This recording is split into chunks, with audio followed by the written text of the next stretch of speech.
एक उड़ान जो कभी मंजिल तक नहीं पहुंच पाई।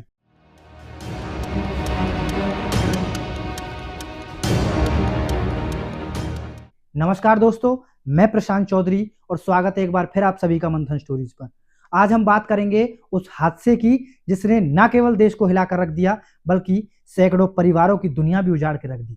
एयर इंडिया की फ्लाइट AI-171 अहमदाबाद से लंदन जा रही थी। विमान में 242 लोग सवार थे, जिनमें 169 यानी 169 लोग इंडियन थे, 53 ब्रिटिश लोग थे, 7 पुर्तगाल के लोग थे और एक कनाडाई नागरिक। यह फ्लाइट एक सपने की तरह थी, किसी के लिए अपने बेटे से मिलने की यात्रा, तो किसी के लिए अपने करियर की नई शुरुआत, तो किसी के लिए विदेश में इलाज की उम्मीद। लेकिन उड़ान भरने से कुछ ही मिनटों के बाद यह सपना सबका चकनाचूर हो गया। विमान ने जैसे ही रनवे नंबर 23 से टेक ऑफ किया, कप्तान सुमित सबरवाल की आवाज ATC में गूंजी, मेडे मेडे, यानी खतरे का अलार्म। और फिर अचानक से सन्नाटा छा गया। इसके बाद कोई जवाब नहीं आया। विमान ने हवा में कुछ पल बिताए, फिर जमीन की ओर गिरने लगा।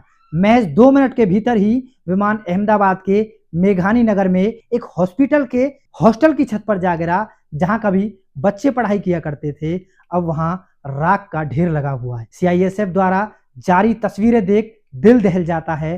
पेड़ जल चुके हैं, इमारतें धंस गई हैं, चारों तरफ अफरा तफरी मची है, चारों ओर धुआं ही धुआं और बिल्डिंग का मलबा जमा हुआ है। आप सोचिए, किसी माँ ने अपने बेटे को हंसते हुए विदा किया होगा, किसी पत्नी ने पर्स में एक पुरानी फोटो डाल दी होगी, किसी बुजुर्ग ने अपने बेटे से मिलने की उम्मीद लगाई होगी, लेकिन अब अस्पतालों के बाहर सिर्फ आंसुओं और बेचैनी का सैलाब है। पोस्टमार्टम सेंटर के बाहर रिश्तेदार बेसब्री से नाम सुनने का इंतजार कर रहे हैं, मगर किसी भी स्थिति की आधिकारिक पुष्टि नहीं की गई है। मीडिया रिपोर्ट्स की माने तो कमिश्नर जब वहां पहुंचे तो उन्होंने बताया कि हादसे को देखकर ऐसा लग रहा है कि शायद किसी का भी बच पाना मुश्किल है। कैप्टन सुमित सबरवाल एक अनुभवी पायलट थे, 8200 घंटे की उड़ान का अनुभव रखने वाले ट्रेनिंग कैप्टन भी थे। उनके साथ को पायलट क्लाइव कुंदर भी मौजूद थे। लेकिन हादसा इतना भयानक था कि अनुभव बेबस रह गया। घायलों को नजदीकी अस्पताल में ले जाया गया। जहां विमान गिरा वो खुद एक हॉस्पिटल कैंपस था, इसीलिए उम्मीद ये जताई जा रही थी कि कई जिंदगियों को शायद समय पर चिकित्सा मिल जाए और उनकी जान बच जाए। राहत कार्य में NDRF और CISF की टीमें लगातार जोर शोर से लगी हुई हैं। प्रधानमंत्री नरेंद्र मोदी और गृह मंत्री अमित शाह घटनास्थल के लिए रवाना हो चुके हैं।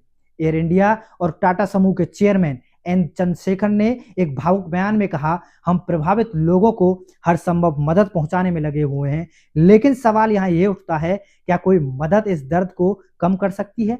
कुछ खबरें ये भी कहती हैं कि गुजरात के पूर्व मुख्यमंत्री विजय रूपाणी भी इसी फ्लाइट में सवार थे, क्योंकि जो लिस्ट यात्रियों की जारी की गई थी उसमें 12 नंबर सीट विजय रूपाणी के नाम से बुक थी।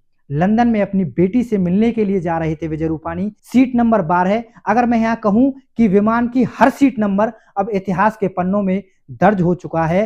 अब अपनों की यादों में उस सीट नंबर को याद रखेंगे। इंटरनेट पर इस हादसे के कई वीडियो वायरल हो रहे हैं। एक वीडियो में देखा गया कि विमान का अगला हिस्सा 2 इमारतों के बीच में फंसा है। कुछ लोग जान बचाने में कामयाब हो सकते हैं, ऐसा लोगों का मानना है, लेकिन वहीं दूसरे विमान के हिस्से जलकर राख हो चुके हैं, जिसे देखकर लगता है कि शायद एक भी यात्री का बच पाना बड़ा मुश्किल है। यह विमान था बोइंग 787 ड्रीमलाइनर, एक आधुनिक सुरक्षित विमान, लेकिन दुर्घटनाओं में तकनीक नहीं, कभी कभी किस्मत भी हार जाती है। इस हादसे की खबर आते ही बोइंग कंपनी के शेयरों में 7.8% की गिरावट आ गई। लेकिन क्या कोई शेयर, क्या कोई आंकड़ा इन उजड़े घरों के दर्द को माप सकता है? पुलिस और एयर इंडिया ने हेल्पलाइन नंबर जारी कर दिए हैं और हर ओर एक ही सवाल गूंज रहा है, मेरा अपना कहाँ है? पर शायद जवाब अभी अंधेरे में है। इस हादसे ने सिर्फ एक विमान को नहीं गिराया, बल्कि सैकड़ों सपनों को मलबों में दफना दिया। एक माँ का लाल, एक पिता की उम्मीद, एक दोस्त की हंसी, सब कुछ आग में जल गया। हम आपसे अपने इस वीडियो के अंत में यही प्रार्थना करना चाहेंगे कि घायलों को जल्द से जल्द स्वास्थ्य लाभ मिले और दिवंगत आत्माओं को शांति। यह सिर्फ एक कहानी नहीं, एक पीढ़ी की यानी एक जनरेशन की सामूहिक पीड़ा है। दिवंगत आत्माओं के साथ जिन लोगों ने अपनी जान गंवाई है, उनके परिवारों के साथ हमारी संवेदनाएं हैं और मैं भगवान से यही प्रार्थना करूंगा कि हो सके तो ज्यादा से ज्यादा लोगों की जान बच जाए। धन्यवाद।